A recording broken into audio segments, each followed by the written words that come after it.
Intuition, maths and coding, everything's going to be crystal clear. All I want from you is your undivided attention for the next 10 minutes.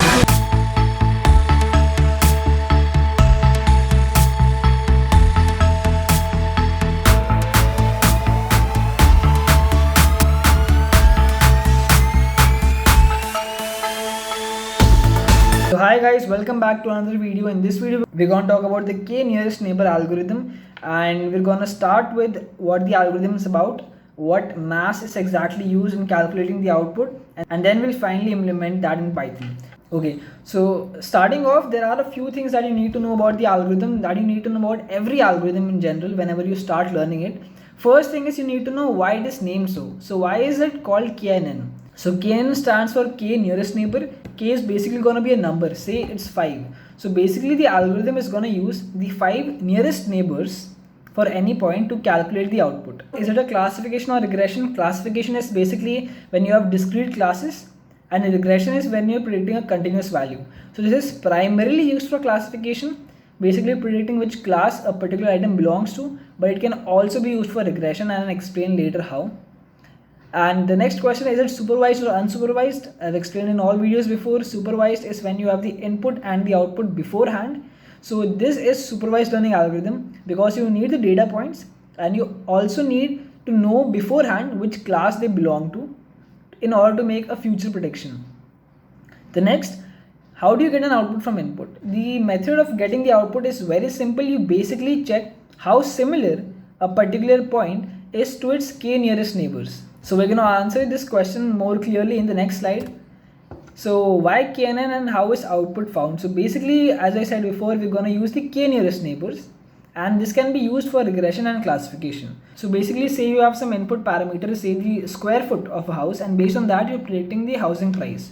So this is a regression problem because housing price is a continuous value. Now you have all the black crosses are the training data which normally you would train upon. Now what happens in KNN is that, now say you have a new random point, this blue color star, and you want to predict the price for this. So say the value of k is 3. So what you do is you check the 3 nearest neighbors, which are these respective values 50, 55 and 51, and you simply take the average of that. And the average of that is 52, which is the predicted price. For classification, you won't have continuous values, you'll have classes like this, right? Again, you have some data x1 and x2. And now when you have some random blue star, which is a point that you want to make a prediction on, you simply check what class the 3 nearest neighbors belong to, and based on that you're going to make a prediction that the blue star is also gonna likely be in the same category, right? So this is how the output is found. Now there are a few more things that you need to know for in-depth knowledge of the KNN algorithm, which is that it's also called a lazy learner because there is no model training is done. That's right, it's not going to train on all the data samples like the other algorithms, right? There's no need of training required because it is simply has to compare the nearest neighbors, right, at the time of execution. Now a very important thing in this algorithm is figuring out the value of k, and it has a high impact on the decision, which can be shown by this diagram. I found this diagram online, and it's a very great way of showing why the value of k is so important. So let's say the k value is 3. Right, and you have two classes, the purple classes, which is class B, and the yellow classes, which is class A. Now you have a random point, which is the purple star, and you want to figure out which class this belongs to. If the value of k is 3, you will check the 3 nearest neighbors, and you can make a conclusion that this point is likely to be in class B, right? Because there are 2 class B points and 1 class A points. Now say the value of k instead of 3 is taken as 6, right? Now there are 4 points from class A and still 2 points from class B, and the decision now changes to class A. This seems to be a problem because the decision is going to completely change by varying the value of k. Now the solution to this, which can be implemented in Python as well very easily, is that instead of simply comparing the nearest neighbors, we also assign weights to the neighbor, which means that the neighbors which are close to it will have a higher impact on the outcome by assigning them higher weights, and the points which are far from it, right, which are at a higher distance from it, will be assigned a low weight and will have a low influence on the outcome. Now I still haven't told you how you actually find the nearest neighbors, right? We can see that diagrammatically, but how does a model exactly do that? So mathematically, you use a formula called Euclidean distance. There are other methods also, but this is the most popular one. So if you have 2 points, say x1, y1 and x2, y2, the distance is simply found by using this formula, which is x2 minus x1 whole square plus y2 minus y1 whole square, and taking the under root of that, which gives you the shortest distance between the 2 points. So that is what happens, right? Whenever you have a random point, you find the distance of all the other points with respect to it, and you select k nearest neighbors, and you use that to make a prediction, right? The input does not always have to be number. The input can be something like a text value, right? So in the case where your input is string variables, right? For example, say there's a problem with which you want to predict the pricing of a house in a particular area based on parameters like, are there high income people residing in the area? Is the area populated? Are there good hospitals in that area? Right? Using this, you're predicting what is the average price of a house in that area going to be. Now these values are not numbers. Then how do you find the distance between 2 points?